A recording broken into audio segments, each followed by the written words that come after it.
ఓం మహాగణాధిపతయే నమః. ఓం గురుభ్యో నమః. ఓం శ్రీమాత్రే నమః. పరమేశ్వర స్వరూపమైనటువంటి జ్యోతిష, వాస్తు మరియు ఇతర అనేకమైనటువంటి శాస్త్రములను మనకు అందించినటువంటి మహర్షులకి నమస్కారం. హయగ్రీవ హయగ్రీవ హయగ్రీవేతియో వదేత్తస్య నిస్సరతే వాణి జనుకన్యా ప్రవాహవత్. అరుణాం కరుణాతరంగితాక్షీం ధృతపాశాంకుశపుష్పబాణచాపాం అనిమాదిభిరావృతాం మయూకైః అహమిత్యేవ విభావయే భవానీం. శ్రీమాత్రే నమః. ప్రేక్షకులకి ఆ లలితాంబిక అమ్మవారి యొక్క అనుగ్రహం పరిపూర్ణంగా కలగాలని మనస్ఫూర్తిగా కోరుకుంటూ మనం ఈరోజు చెప్పుకోబోయే టాపిక్ ఏమిటంటే, అందరూ భయపడుతున్నటువంటిది గ్రహం ఏది అంటే శని భగవానుడు. అసలు నిజంగానే భయపడాలా?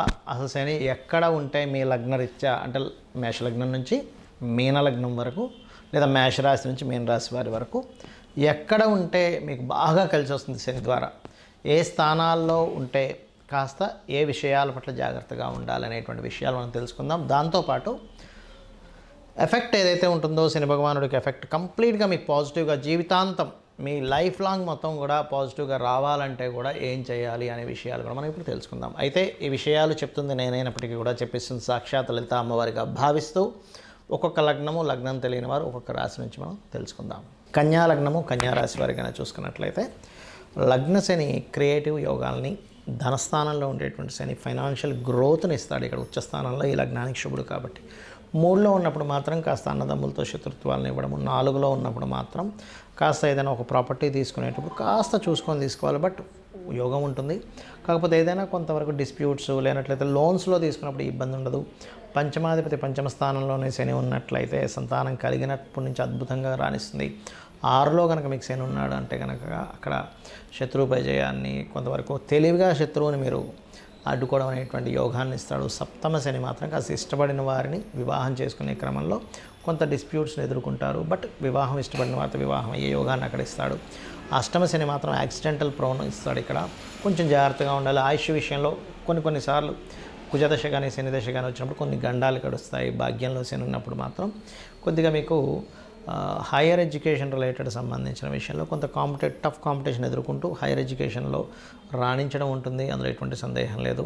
మరియు దీంతోపాటు దశమ శని, ఎట్టి పరిస్థితుల్లో దశమంలో ఉండేటువంటి శని పర్టికులర్గా చూసుకున్నట్లయితే ఇక్కడ 5వ అధిపతి 6వ అధిపతి అయినందుకు కొంచెం ఉద్యోగ సంబంధించిన విషయంలో కొంచెం స్ట్రెస్ ఉన్నప్పటికీ కాంపిటేటివ్గా బాగా తట్టుకునే శక్తి శని బాగుంటే బాగుంటుంది. లాభంలో శని ఉన్నప్పుడు మాత్రం వ్యాపారాల విషయంలో కొంచెం జాగ్రత్తగా ఉండాలి. 12వ స్థాన శని తండ్రి ఆస్తికి సంబంధించిన విషయంలో, ఏదైనా గవర్నమెంట్ రిలేటెడ్ సంబంధించిన విషయాల్లో కొంత స్ట్రెస్ ఇస్తాడు. అక్కడ ఇన్వెస్ట్మెంట్ చేసేటప్పుడు కాస్త చూసుకొని చేయాలి. ఇక మీరు చేయవలసిన దేవతా ఆరాధన పర్టికులర్గా చూసుకున్నట్లయితే ఇక్కడ మీరు కాళిక వెంకటేశ్వర స్వామి యొక్క ఆరాధన ఎక్కువగా చేయండి.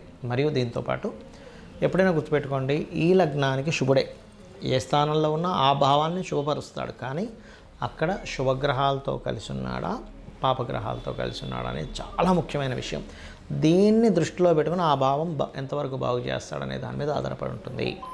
ప్రతి జీవికి తన జీవితాంతం అంటే ఒక 100 సంవత్సరాలు అనుకోండి, 100 సంవత్సరాలు మనిషి బతుకుతాడు కాబట్టి, అంటే ప్రతి ఒక్కరు 100 బతకాలని రూల్ లేదు. 120 బతికే వాళ్ళు ఉంటారు, 300 సంవత్సరాలు బతికిన వాళ్ళు ఉన్నారు, పాపం 60-70 ఏళ్ళకే ముగించిన వాళ్ళు ఉన్నారు వాళ్ళ జీవితం. అయితే ప్రతి ఒక్కరికి కూడా శని యొక్క ప్రభావం చిన్నప్పటి నుంచి ఏ దశల్లో ఎటువంటి ఫలితాలు ఇస్తాయని చూసుకున్నట్లయితే, చిన్నప్పుడు కనుక మీకు శని భగవానుడు బాగోలేడని మీకు ఏంటి సిమ్టము అంటే, రోగకారకుడు యొక్క ఫలితాలు చిన్నప్పుడు తరచూ వస్తున్నాయనుకోండి, వాళ్ళకి హెల్త్ ఇష్యూస్, రోగకారక ఫలితాలు ఇస్తున్నాడు అక్కడ శని భగవానుడు.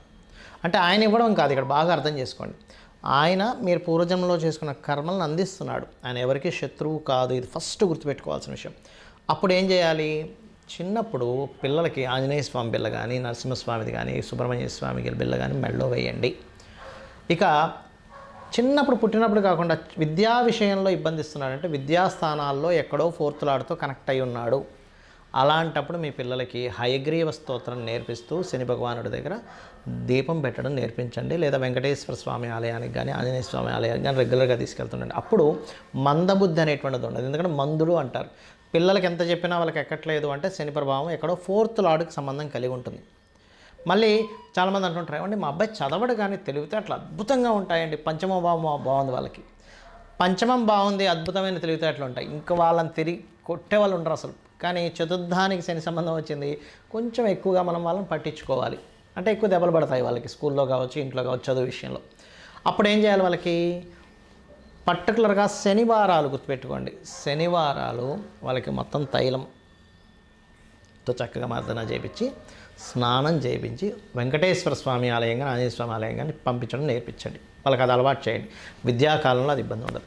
ఇక విద్య అయిపోయింది, వివాహ విషయాల్లో ఇబ్బంది వస్తుందంటే సప్తమం ఎక్కడో దెబ్బతింది. శని ద్వారా సప్తమ స్థానం కనెక్ట్ అయ్యింది.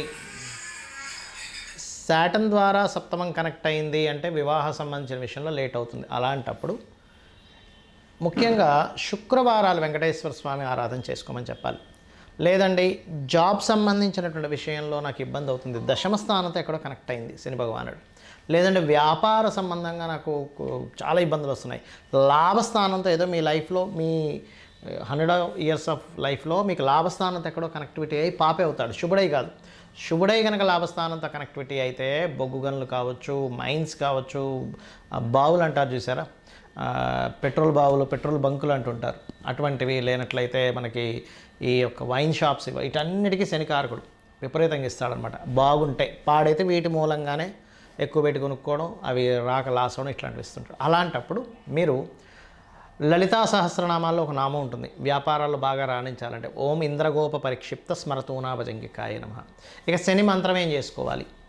సహజంగా అందరికీ తెలిసినటువంటిది ఓం నీలాంజన సమాభాసం రవిపుత్రం యమాగ్రజం ఛాయామార్తాండ సంభూతం తన్నమామి శనిచ్చరం, ఇది చేసుకోవచ్చు. లేదంటే లలితా సహస్రనామాల్లో నాకు శని భగవానుడి యొక్క అనుగ్రహం బాగా కలగాలి, ఎప్పుడైనా ఒకటే గుర్తుపెట్టుకోండి, శని భగవానుడు అనుగ్రహం కలగాలనుకోండి, పీడ పోవాలనుకోకండి దయచేసి. బికాజ్ ఆఫ్ మీకు ఆయుష్నిచ్చేవాడు ఆయనే, వృత్తినిచ్చేవాడు ఆయనే, వ్యాపారాన్ని ఇచ్చేవాడు ఆయనే. మనం నిలబడాలంటే మోకాల్లో గుజ్జు ఉండాలన్న శని యొక్క అనుగ్రహం కావాలి, లేకపోతే మనం నిలబడలేము. శని అనుగ్రహం పోయిందా మనిషి నిలబడలేడు, గుర్తుపెట్టుకోండి. ఫస్ట్ మోకాళ్ళకి ఆయన కారకుడు, కాళ్ళకి ఆయన కారకుడు. అది బాగుంటే 100 ఏళ్ళు వచ్చినా సరే ఏ మోకాళ్ళ నొప్పులు ఉండవు. శని పరిస్థితి బాగోలేదు, మోకాళ్ళ నొప్పులు వస్తాయి.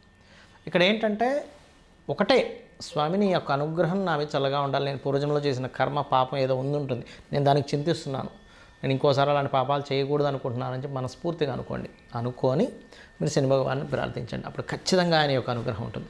అయితే ఇక్కడ నిత్యము చేయవలసింది ఏమిటి? శని భగవానుడి యొక్క ప్రభావం పూర్తిగా పాజిటివ్ మీకు రావాలి అంటే ఒక ఆలయం పెట్టుకోండి. ఆంజనేయ స్వామి కావచ్చు, సుబ్రహ్మణ్యేశ్వర స్వామి కావచ్చు, నరసింహస్వామి కావచ్చు, వెంకటేశ్వర స్వామి, లేదా శక్తి ఆలయం, లేదా గణపతి ఆలయం, లేదా రావి చెట్టు చుట్టూ తిరిగినా సరిపోతుంది.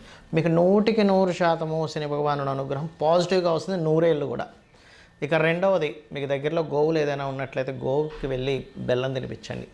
ఇక మూడో విషయం గుర్తుపెట్టుకోండి, మీరు ఎప్పుడైనా సరే శని రాశి మారుతున్నాడు అన్నప్పుడు ఆ సమయంలో దానం ఇచ్చేసేయండి. లేదా మీ జన్మజాతకంలో శని గ్రహం దగ్గరికి ఏదైనా ప్లానెట్ వస్తున్నప్పుడు కూడా ఒక దానం ఇవ్వండి. మీరు చాలా రిజల్ట్ అక్కడ చూస్తారు, మీకు రావాల్సిన ఇబ్బంది అసలు రాదు, గుర్తుపెట్టుకోండి. అదేవిధంగా ఒకటే గుర్తుపెట్టుకోండి, శనికి సంబంధించినటువంటి విషయంలో చాలామంది యంత్రాలు, నవగ్రహ యంత్రాలు ఉంటాయి, శనికి సంబంధించిన యంత్రం కూడా ఉంటుంది. అయితే ఆ యంత్రం మీరు పూజించాలంటే మీకు బీజాక్షరం సంబంధమైనటువంటిది ఉపదేశం ఉండాలి, ఏ నవగ్రహ యంత్రమైనా సరే.